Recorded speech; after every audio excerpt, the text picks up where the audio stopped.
question was on, do you want me to read it to you? Is it that's that question in there, like in the chart or something? I'm not sure. No, just read it off to me. That's probably going to be our best bet. Is it one of the homework questions? Yeah, it is. Okay, let me, so just go ahead and I'll see if I can get it from you reading it. So it's working out when you have logarithms in the power, like, of an equation. So this one is 2 to the power of log base 2 to the 5th. Like this, of 5, like that? Yeah. Yeah, and then it's adding a normal log to that. Oh, so there's more? Yeah, and then it's plus log base 8 of 8 to the negative 2. Like that? Yes. Okay. Yeah, so anything else? No, that's it. Okay, so we've got a couple properties of logarithms that we want to remember. So let me write these down here. So log base A of 1 is 0. Okay, so no matter what the base is, if you throw a 1 into the log function, you're going to get out of 0. Log base A of A is 1, regardless of what the base is. Okay. Log base A of A to the x is just x. Okay, so it's kind of like, if you notice, the thing about this one, you've got the log function, you're taking the log of an exponential. And so if you ever take the log of an exponential, everything cancels out and you're just left with the variable, or the exponent, x. Okay. And then likewise, we have this one. And that last property is because the log functions and exponential functions are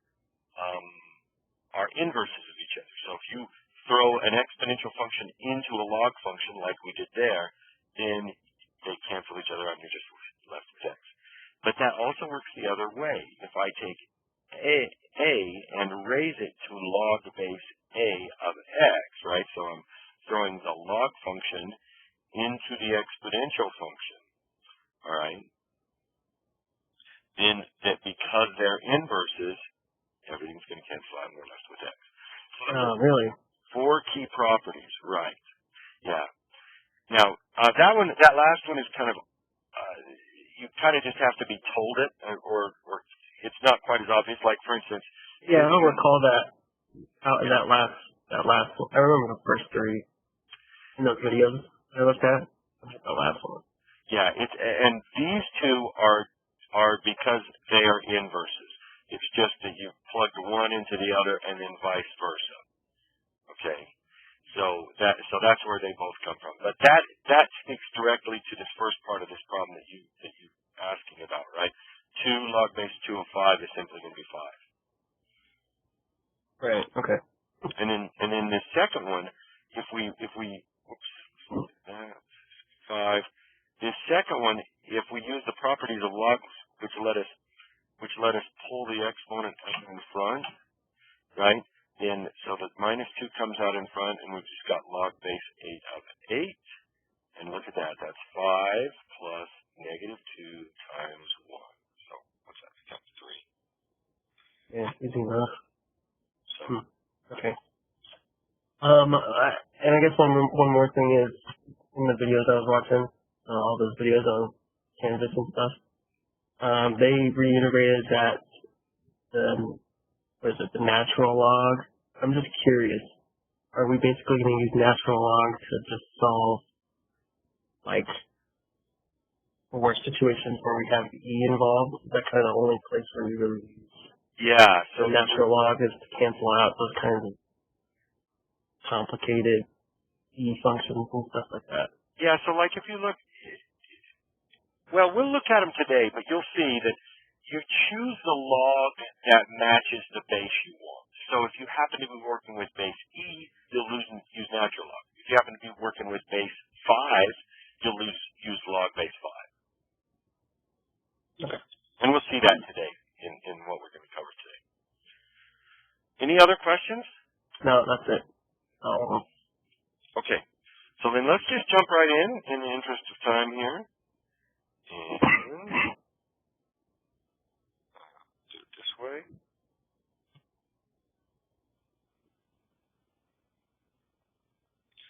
So we're going to do 3, and probably we'll do half of it in this little lecture here right now, and then I'll put up a few problems covering the second half of 3.4, and then we'll have a quiz over 3.3 and 3.4.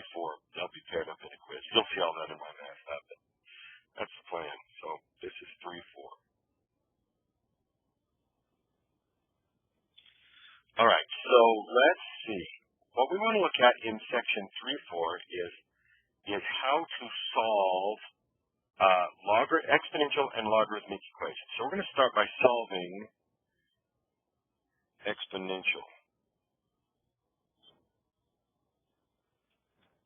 equations. All right, solving exponential equations. So to do that, let's take a real simple exponential equation. So something like this, right? We could do 25 raised to the x equals 125. All right. And we recognize that it's an exponential equation in that the variable that we're after is upstairs. It's an exponent. Okay. So sometimes we have super simple. I'll even throw a simpler, 2 to the x minus 8 equals 0. Right? That's a super simple exponential equation. We can just, get it down to that point, get the exponential piece by itself, and then just look at that and say, oh, what power needs to go in the 2 to get an 8? And the answer is 3. So that one we don't have to do much work on. Right? But something like 25 to the x equals 125. One approach we can do, this is a special approach, it doesn't always work, but the approach is rewrite both sides of the equation using the same base. So in other words, I could do this. I notice that 25 is 5 squared. So this becomes 5 squared to the x. And then 125 is 5 cubed. Right? It only works if I can write both as a power. Okay? So or as the same power. And of course, using our properties of exponents, this just becomes 2x, right, when you raise an exponent to an exponent. And so we get there. If you get to this point, then it's a fairly easy jump to say, oh, well, 2 to 2x equals 3. So that must mean x equals 3 halves, right? If 5 to the 2x equals 5 to the third, then you can just equate the exponents. Because the problem we have with exponential equations is, that variable being an exponent, it's a pain, right? You can't isolate it. So this is one way to isolate it if you are able to write both sides using the same base. All right. Let's try another one here. So let's do this one. 9 to the x equals 3 to the x plus 1. Right? And so we just jump right in and we're going to say, okay, so this must be 3 squared. I can write that as a power of 3. So 3 squared to the x equals 3 to the x plus 1. And of course, 3 squared to the x is 3 to the 2x equals 3 to the x plus 1. And now I've got everything the same base, and so I can just equate the exponents, right? And I think that's going to give me x equals 1/2 when you solve for it, okay? So if you can write both sides as the same base, that's going to be great. But you can see that it does not take much for this to not be possible, right? If this is a 19 instead of a 9, then, you can't write it as a power of 3. So you're stuck. So most of the time we're going to have to use this more general, powerful approach to doing this. So let's do that. Let's look at some examples there.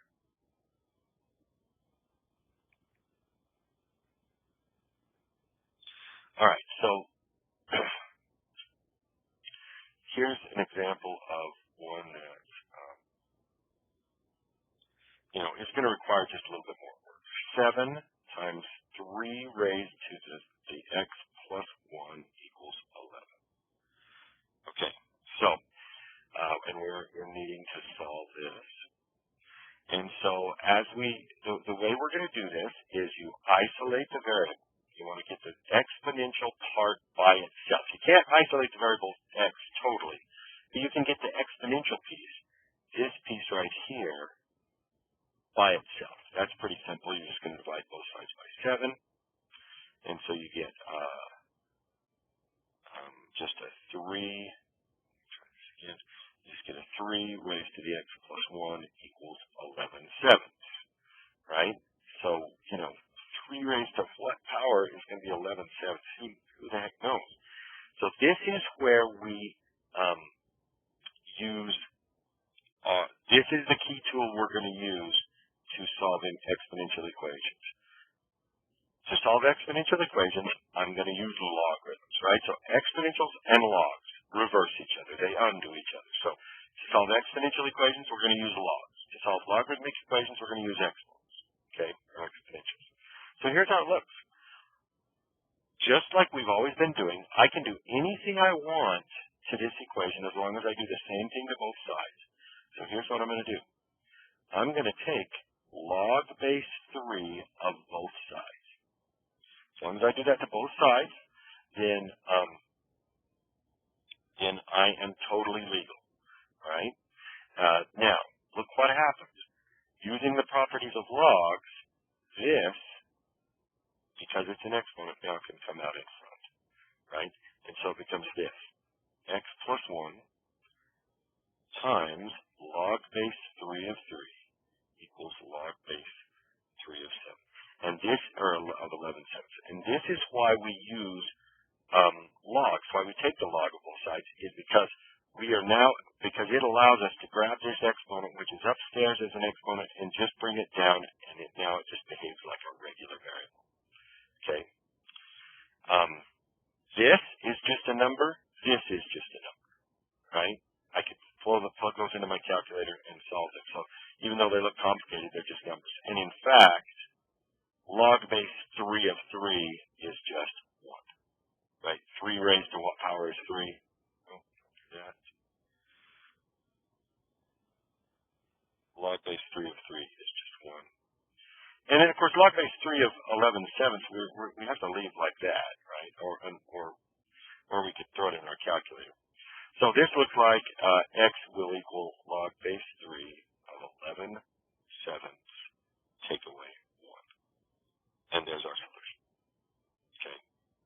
Now, if I need to find out what the actual decimal value of that solution is, I will have to do this. I'd have to throw it in my calculator, and my calculator can't do log base 3. So remember what I would do? I would use log base 10, and it'd be log base 10 of 11/7 divided by log base 10 of 3 minus 1. So if I actually needed to use my calculator to find the decimal, that's how it looks in the change of base form. So whenever we solve an exponential equation, we're going to be using logs in order to attack that exponent. All right. Let's look at another example. No. I want to do this one. I want to show you this something else on this one. So let's start at the beginning here. Actually, we'll move to one step. So 3 raised to the x plus 1 equals 11/7. So I want to equals 11/7. Okay. So at this point, we would take the log of both sides. Now, in our previous example, we chose log base 3, and that made sense because this was an exponential base 3. Okay. And this kind of goes back to the question you asked earlier. it's actually possible for, I can choose any log I want, okay? Any base I want. Base 3 makes sense, but let's suppose I decide to take natural log of both sides, okay? The reason I can choose any base I want is because this property still holds. That exponent still gets to come out in front. And so I have x plus 1 out in front times ln of 3 equals ln of 11/7. And now my variable is just a regular variable. It's not in an exponent.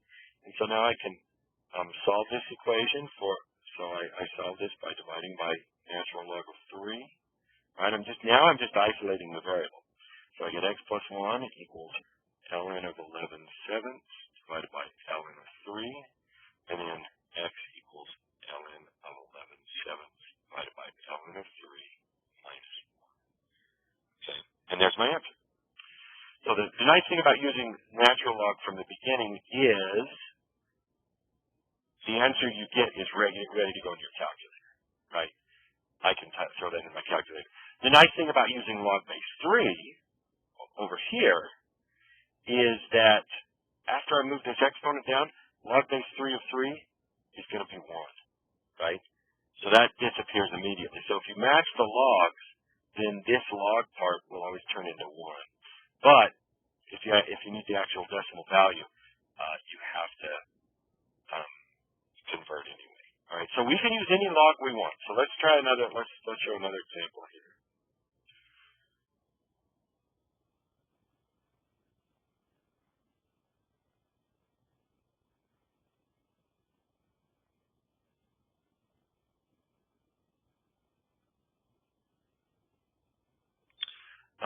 Let's do something. I don't know. Let's do something like this.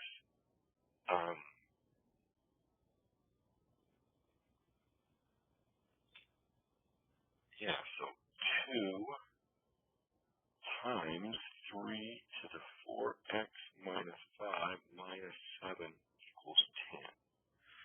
Right? And so we want to solve that. And so we're going to the goal is to get as much away from the exponential term as we can. So we're going to end up adding 7 to both sides, right? First of all, so 2 times 3 raised to the 4x minus 5 equals 17. And then we'll divide both sides by 2. And so we end up with 3 to the 4x minus 5 equals 17 halves. Okay? And so we've isolated the logarithmic term, or the exponential term. And so let's just use, let's take the log of both sides.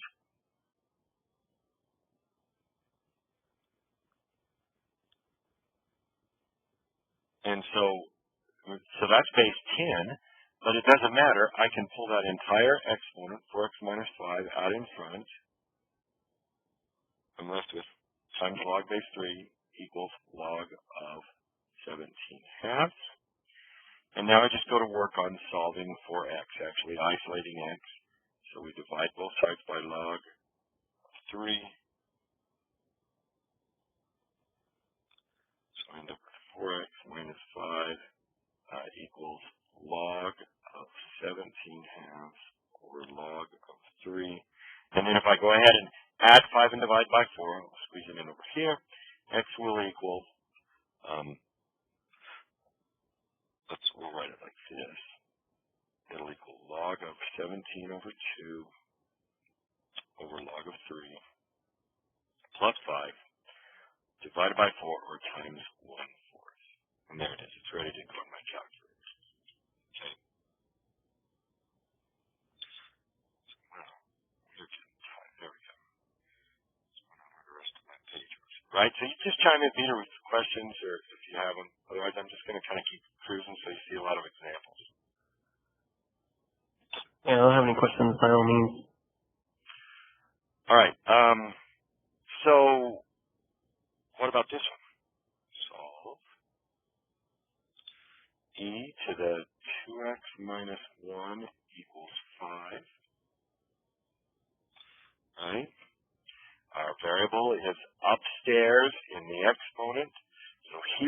we're going to take the natural log. I mean, everything works here.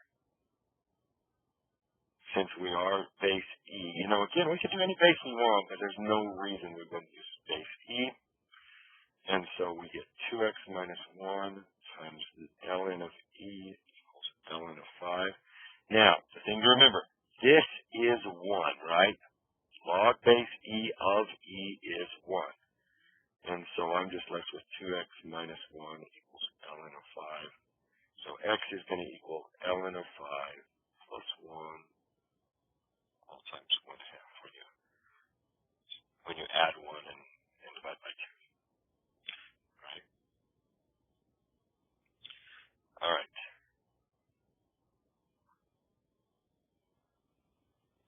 Continuing.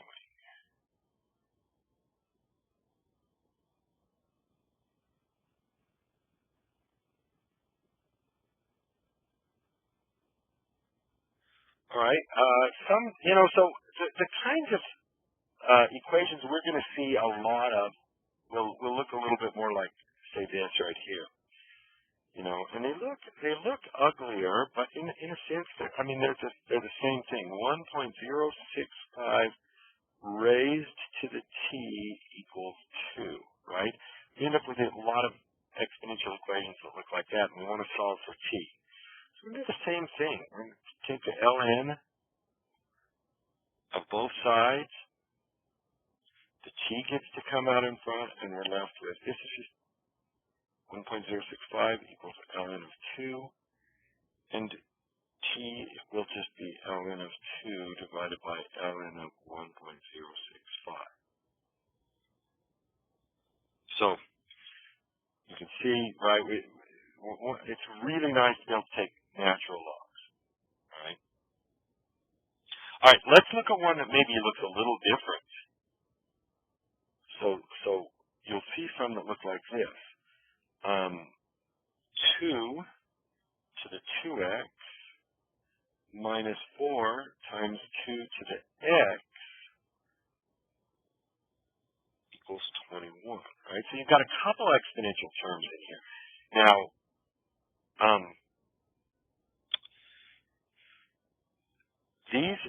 this looks like it could be complicated, but we're going to rewrite it just a little bit. 2 to the 2x is the same as 2 to the x squared minus 4 times 2 to the x. And then I'm going to bring the 21 over. So I have a 0, right? So the big step there is this step from this one to this one. And it's not a big deal. You're just kind of regrouping. But what you notice there is this is now a quadratic in 2 to the x. So I can actually factor this. I can say, okay, I need a 2 to the x there and a 2 to the x there, because if I multiply those out, I get a 2 to the x squared. And then in order to get a minus 21, I'm going to need a minus 7 and a plus 3. And if I FOIL that all out, I will end up with the minus 4 times 2 to the x in the middle. So it's really a quadratic in 2 to the x, which allows me to factor it, right?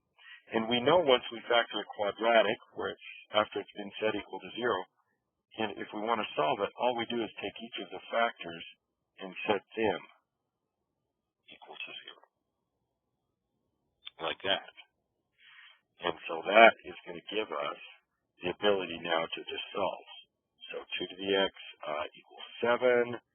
Take the ln of both sides, and that's going to be x ln of 2 equals ln of 7, or x equals ln of 7 over ln of 2. Right? We could plug that in.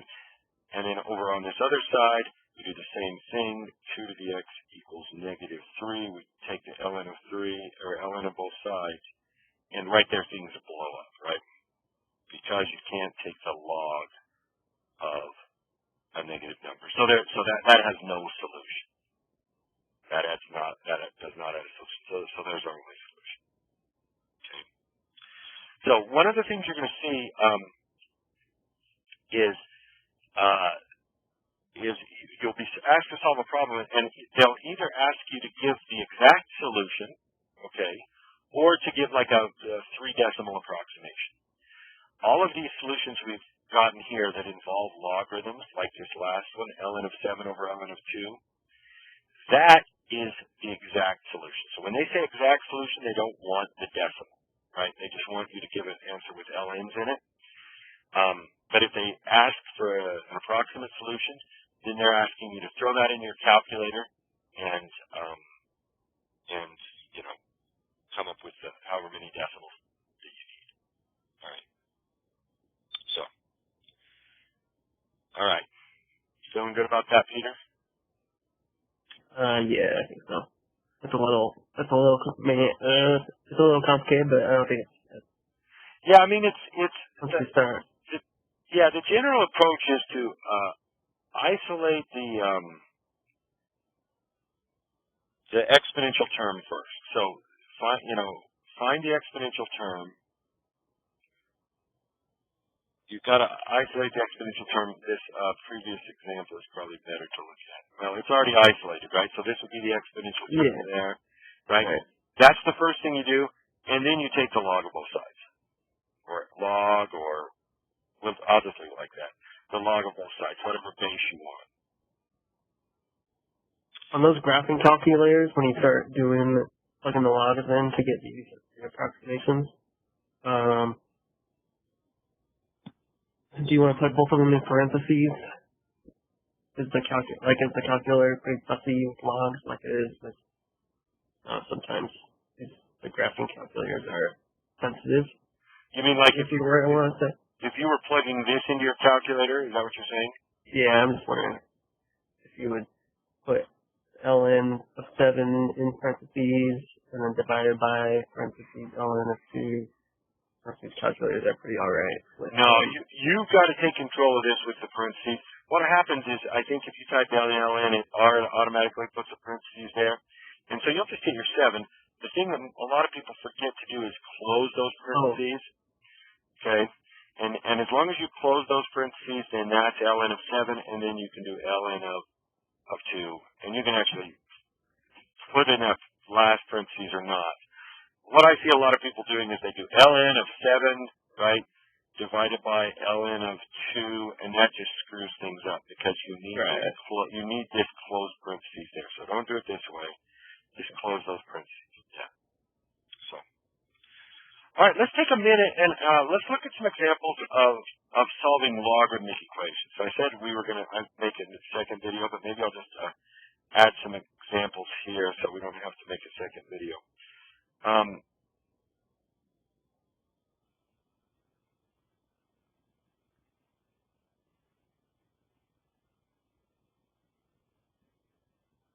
So a second, or solving logarithmic equations.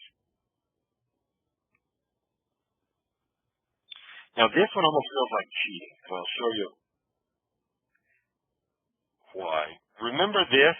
When we introduced logs, we had this idea that if you have y equals log base a of x, you ought, in order to make sense of it, you transform that into a raised to the y equals x, into its exponential form. Okay. That, in fact, is how we're going to deal with logarithmic equations. Let me show you what I mean.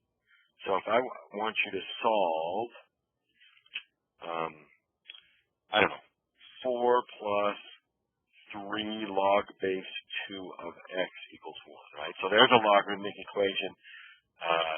So the approach we're going to take there is isolate the logs first, right? So just subtract 4.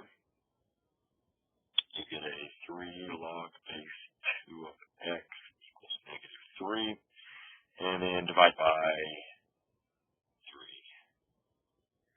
So you get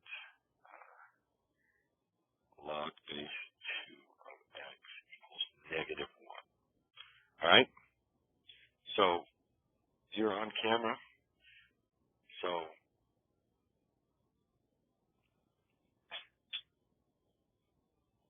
hold on 1 second. Let's see. We'll get this figured out.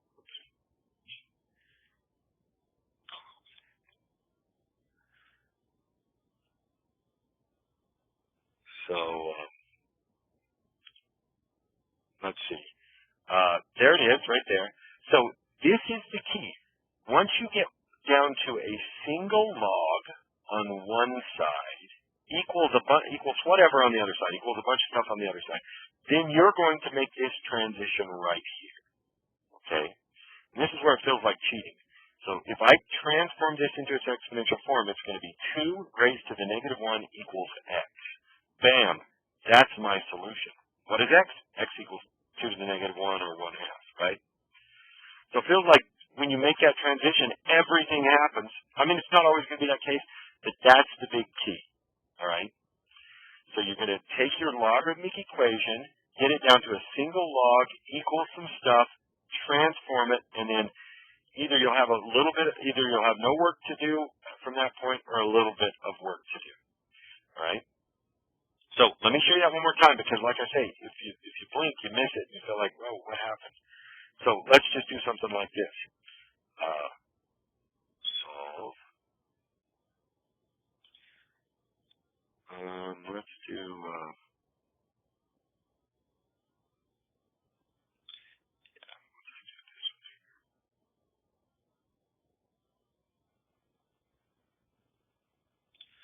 log base 4 of x squared minus 7x plus 14 minus 1 equals 0. And so the first thing we're going to do is we want the log by itself. So that just means move the 1 to the other side. And then now look, we are ready to transform it, right, into its exponential form, and that will be 4 raised to the 1 equals x squared minus 7x plus 14. When you transform it, the log disappears and it starts to look like a regular equation, right? Of course, 4 to the 1 is just 4. So now we're just left with x squared minus 7x, right, when we subtract 4 from both sides, plus 10 equals 0. Regular equation, we can solve it by minus 2 minus 5, since it's quadratic. X equals 2, x equals 5, okay, as our 2 solutions. Right? So this little step right here where you transform it, the log disappears and also all of a sudden it becomes a regular equation that you can solve. The one thing I would mention though is you want to make sure that you check these solutions because there is a possibility that they don't work.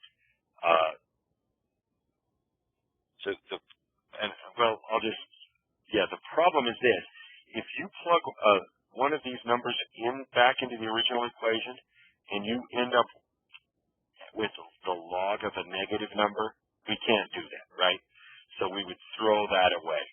We would throw that number away. It'd be an extraneous solution. So you always want to look back. So like if I plug in a 2 back in up here, right, it's going to be, what, a 4 minus 14 plus 14. So it's just going to be log base 4 of 2, no problem. If I plug in 5, I'm going to get 25 minus 35, that's minus 10 plus 14, that's plus 4, no problem. So both of those are going to work. But you always want to check and make sure you don't end up with a negative. Okay? We've got one more thing to show you here, and then I think we've covered this material. So the question is, what if you've got a logarithmic equation that has multiple logs in it? Okay, so something like this. Log base 2 of 3x minus 2 minus log base 2 of 5x plus 1 equals 3, right? No, I'm not going to do that one. So hope you didn't write that down. I'm going to do this right here. Let's just do log of x minus 1 plus log of x plus 2 equals 1. Okay. All right, so notice there are multiple logs here. So here's the deal. You cannot solve an equation using multiple logs. You have to get it down to a single log first, and that log has to be by itself. But the good news is, thanks to the stuff we did in 3.3, we can condense that down to a single log, right? Because we know that if we are ever adding logarithms okay, if you're ever adding logarithms, you can rewrite this as a single log of the product.